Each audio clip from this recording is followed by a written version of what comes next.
इब्तिदा है रब अज़ीम के बाबरकत नाम से जो दिलों के भेद बाखूबी जानता है।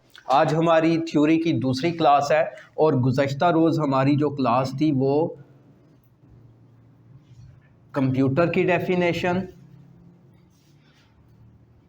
Input devices, output devices,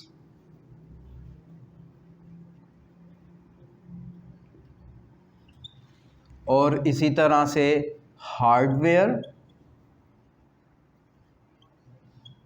software के हवाले से हमारी डेफिनेशंस थी जो हमने लिखी थी गुज़श्ता रोज़। इसको हम शॉर्ट फॉर्म में H/W और इसे S/W भी लिखते हैं, ठीक है। और इनकी जो डेफिनेशन हमने कंप्यूटर की थी, हमने कहा था कि computer is an electronic machine which solves our problems according to our given instructions. Computer is an electronic machine, ये बिजली से चलने वाली एक मशीन है, एक बरकी आला है। ये हमारे मसाइल हल करता है हमारी दी गई हिदायत के मुताबिक। इंस्ट्रक्शंस का क्या मतलब होता है? हिदायत के मुताबिक। तो वो लेक्चर चूँकि अब हम यूट्यूब पे भी डालते हैं तो दोबारा अगर मैं उसको लिखूं तो वो फिर बड़ा तवील लेक्चर हो जाएगा। आपके पास लिखा हुआ है तो उसमें इंस्ट्रक्शंस का मतलब क्या है? हिदायत। गिवन होता है दी गई, हमारी दी गई हिदायत के मुताबिक। अब हमने उसकी मिसाल दी थी 2 + 2 = 4। उसको नहीं पता कि 2 को क्या करना है। जब हम उसको जमा कहते हैं वो जमा करता है, माइनस प्रेस कर देते हैं माइनस करता है। इसी तरह से हमने अगर उर्दू लिखनी है तो उर्दू का सॉफ्टवेयर होता है। हमने डेफिनेशन साथ ये भी की, सॉफ्टवेयर क्या है? A set of instructions to perform a specific task. इन पेज का जो सॉफ्टवेयर है वो स्पेसिफिकली किसके लिए बना हुआ है? उर्दू के प्रॉब्लम सॉल्व करने के लिए। या MS वर्ड का सॉफ्टवेयर है वो स्पेसिफिकली किसके लिए है? इंग्लिश के डॉक्यूमेंट्स बनाने के लिए। कोरल ड्रा किसके लिए है? वो डिज़ाइनिंग के लिए। इसी तरह से एडोब इलस्ट्रेटर है। बात समझ आई है? तो हम जो बयान करते हैं, अब यहाँ पर हम अगर डेफिनेशंस देखें तो कोशिश की गई है इंग्लिश में डिफ़ाइन करने की, लेकिन उस तरह से डिफ़ाइन नहीं किया गया। Computer is an electronic device which work as a raw material. इसका मतलब ये है कि कंप्यूटर एक रॉ मटेरियल है जो हमारे प्रॉब्लम सॉल्व करता है। इसी तरह दूसरे भी हम टेस्ट देखें तो उर्दू में अगर हमने बयान करना हो तो हम उर्दू में लिख सकते हैं कि ये हमारी हिदायत के मुताबिक प्रॉब्लम सॉल्व करता है, ये ऐसी इलेक्ट्रॉनिक मशीन है। उसमें हम इनपुट देखते हैं। इनपुट कौन से डिवाइस होते हैं? जो कंप्यूटर के अंदर लेके जाते हैं चीज़ों को। जैसे आपने लिखा हुआ था कि प्रिंटर इनपुट है। देखिए, प्रिंट की जब कमांड देते हैं तो प्रिंट बाहर आता है, तो वो फिर इनपुट नहीं है, वो क्या है? आउटपुट है, ठीक है। इन चीज़ों को हमने देखना है। इनपुट में हम देखते हैं कि कीबोर्ड से हम जब प्रेस करते हैं तो कंप्यूटर के अंदर हमारा टेक्स्ट जा रहा होता है। हम अगर वहाँ से कमांड देते हैं, मतलब Ctrl+A कहते हैं, तो वो उसके अंदर सिलेक्शन हो रही होती है। Ctrl+A सारे का सारा सिलेक्ट ऑल हो जाता है।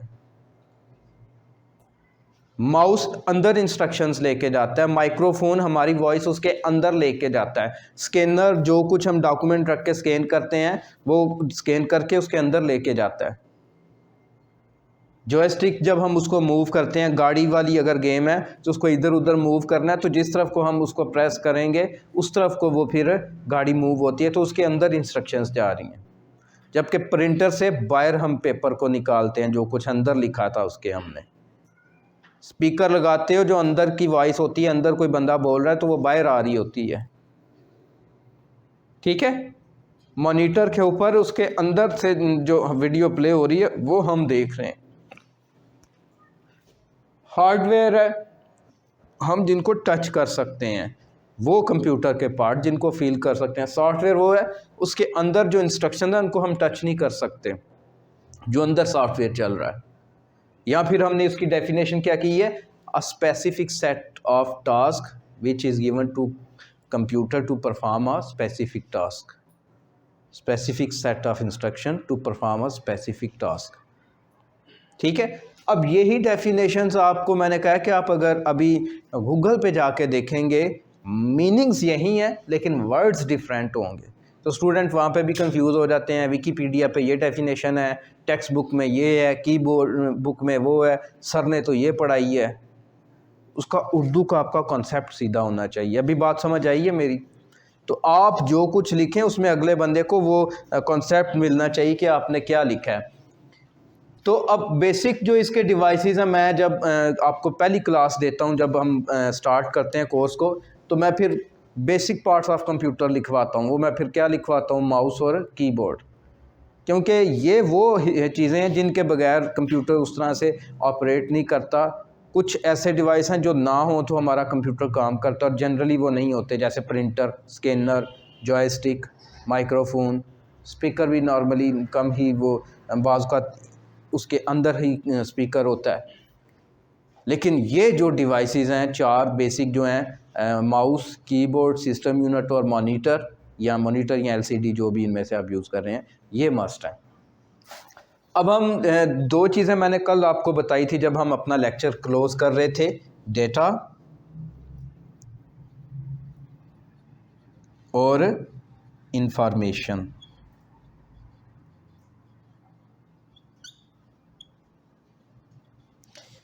ठीक है, तो हम डेटा की डेफिनेशन क्या करते हैं?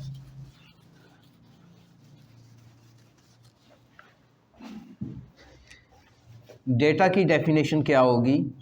डेटा भी बोलते हैं और डेटा भी बोलते हैं, दो तरह की हमारे यहाँ, हमारे एरिया में इसकी प्रोनाउंसिएशन की जाती है। तो डेटा की क्या होगी? द कलेक्शन ऑफ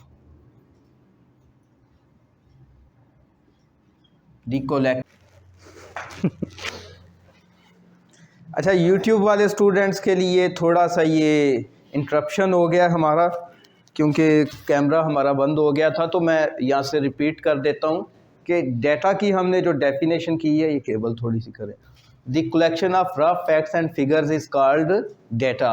और इसमें कलेक्शन का मतलब है मजमुआ, रफ का मतलब है बेतरतीब, फैक्ट्स होता है हकायक, और फिगर्स होते हैं इदाद व शुमार।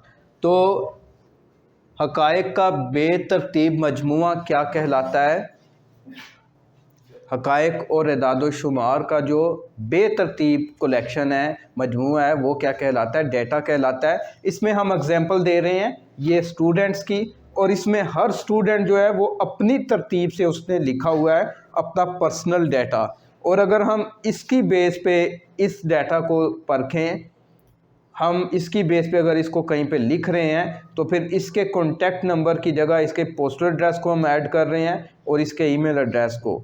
NIC की जगह पे हम इसके ईमेल को और इसके मोबाइल नंबर को ऐड कर रहे हैं। तो ऐसी सूरत में हमारा जो कलेक्शन बन रही है, जो हम मजमुआ बना रहे हैं, उसकी तो समझ किसी को भी नहीं आएगी। तो ये रॉ फैक्ट्स एंड फिगर हैं, ये कहलाता है डेटा। और इसको जब हम तरतीब दे देते हैं तो फिर ये क्या कहलाती है? इंफॉर्मेशन। अब तरतीब कैसे होगी? तरतीब कुछ इस तरह से होगी हमारी कि हम एक टेबल ड्रा करते हैं।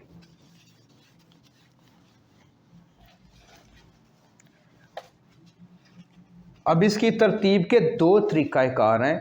एक ये है कि हम जब किसी इदारे में जाते हैं तो ऑलरेडी एक फॉर्म जो है वो तरतीब दिया गया होता है, जो हमें दिया जाता है। जैसे आप लोगों के एडमिशन हुए तो आपको एक फॉर्म दिया गया कि इसके अंदर अपनी पर्सनल मालूमात लिखें, पहले से जगह बनी हुई है, आपने वहाँ पे उस तरतीब से लिख दिया। इदारे को आपके फॉर्म से आपकी इंफॉर्मेशन मिल गई। ऐसे ही है ना? ऐसे तो नहीं होता वो कहते हैं नहीं पेज पे अपनी मालूमात लिख दें, किसी ने कुछ लिखा है, किसी ने कुछ नहीं लिखा, अपनी तरतीब से लिखा है। तो जो आगे आपका एडमिन इंचार्ज है, रिसेप्शन पे कोई बैठा हुआ है, जो भी है आपके एडमिशन फॉर्म ले रहा है, क्या उसके लिए आसान होगा? नहीं होगा। दूसरा इसका क्या तरीक़ाकार है कि एक टेबल बना लिया जाए जिसमें हम serial number, name, father name, उसके बाद contact number, email address,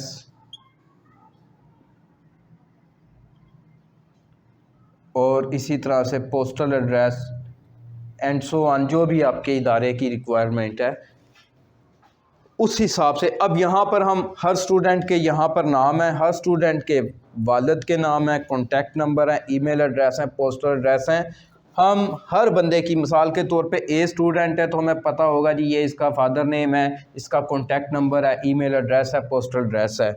B student है तो हमें पता होगा इसका फादर नेम है, इसका कॉन्टैक्ट नंबर, ईमेल एड्रेस और पोस्टल एड्रेस है। अब वो पहली जो फॉर्म थी वो क्या था? डेटा था। ठीक है।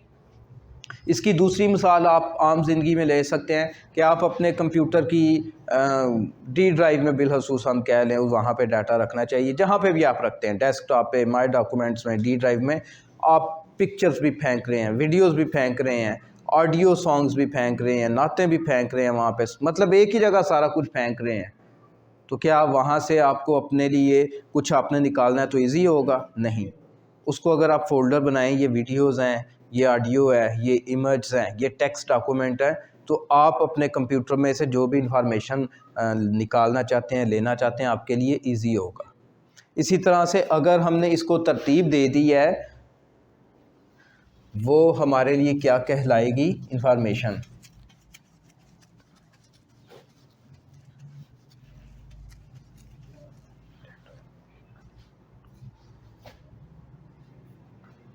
तो जो हम इंफॉर्मेशन बनाएंगे अपने डाटा को तरतीब देने से ही बनाएंगे। इंफॉर्मेशन के लिए हमें क्या डिफ़ाइन हम करेंगे?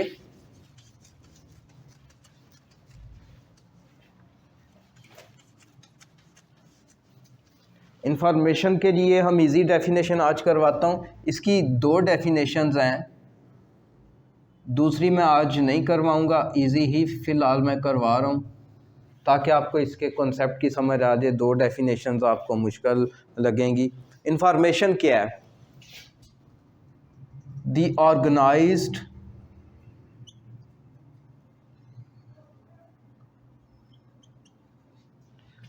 Form of data is called information।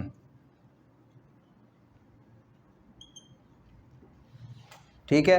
the organized form of data is called, या the organized form of facts and figures is called information। ठीक है। ये हमारी डेफिनेशन बनेगी किसकी? इंफॉर्मेशन की।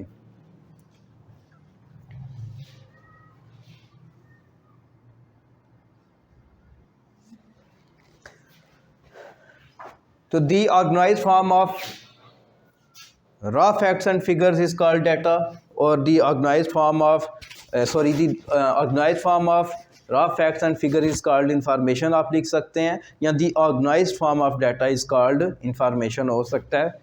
तो the organized form of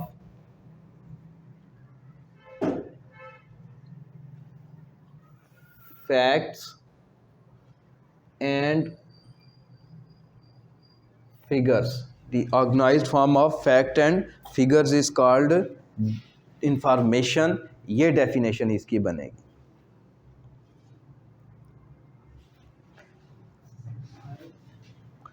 अब यहाँ पे हमने जो डाटा का डेफिनेशन की थी, आप लोगों के जहन में अभी तक इसका कॉन्सेप्ट मेरे ख्याल में क्लियर नहीं हुआ होगा क्योंकि हमने इसकी एग्जांपल्स नहीं देखी।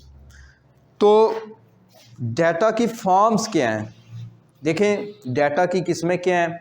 Video data, image data, text data, audio data, ये सारी मुख्तलिफ इसकी फॉर्म्स हैं।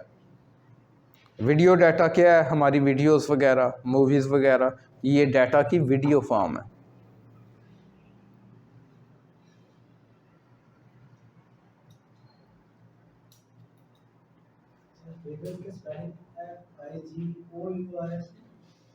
नहीं, FIGURES है, फिगर्स।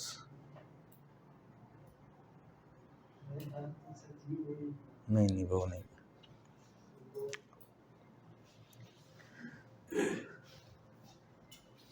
अच्छा जी, अभी तक हमने कौन सी डेफिनेशंस की हैं? अनीस इसको रेज करें।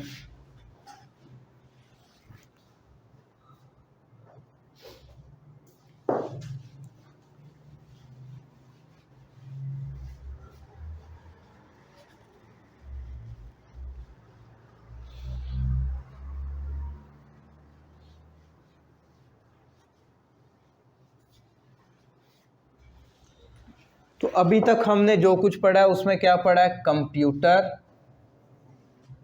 Input devices,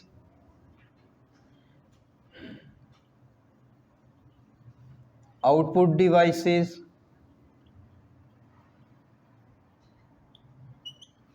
data, information,